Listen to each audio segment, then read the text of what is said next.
आज मैं आपको देव उठानी एकादशी की व्रत कथा सुनाती हूँ।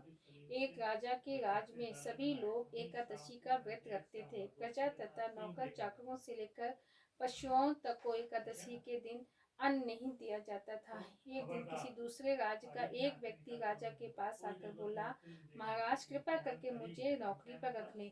तब राजा ने उसके सामने एक शर्त रखी कि ठीक है, रख लेते हैं, किंतु रोज तो तुम्हें खाने को सब कुछ मिलेगा, पर एकादशी को अन्न नहीं मिलेगा। उस व्यक्ति ने उस समय हाँ कर ली, पर एकादशी के दिन जब उसे फलाहार का सामान दिया गया तो वह राजा के सामने जाकर गिड़गिड़ाने लगा, महाराज इससे मेरा पेट नहीं भरेगा, मैं भूखा ही मर जाऊंगा, मुझे अन्न दे दो। राजा ने उसे शर्त की बात तो याद दिलाई, पर वह अन्न छोड़कर तैयार नहीं हुआ। तब राजा ने उसे आटा दाल चावल आदि दिए। वह नित्य की तरह नदी पर पहुंचा और स्नान कर भोजन पकाने लगा। जब भोजन बन गया तो भगवान को बुलाने लगा, आओ भगवान, भोजन तैयार है। उसके बुलाने पर पीताम्बर धारण किए भगवान चतुर्भुज रूप में आ पहुंचे तथा प्रेम से उसके साथ भोजन करने लगे।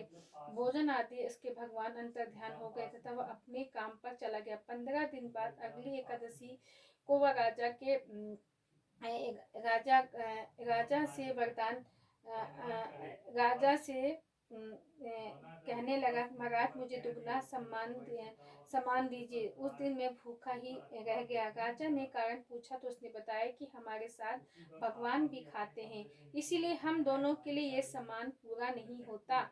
यह सुनकर राजा को बड़ा आश्चर्य हुआ। वह बोला, मैं नहीं मान सकता कि भगवान तुम्हारे साथ खाते हैं।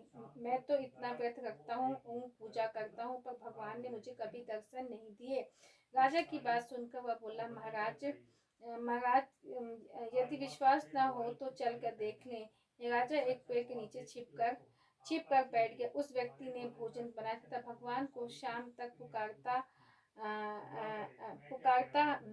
रहा, परंतु पुकारता रहा और भगवान यदि आप नहीं आए तो मैं नदी में कूद कर प्राण दे दूंगा, लेकिन भगवान नहीं आए।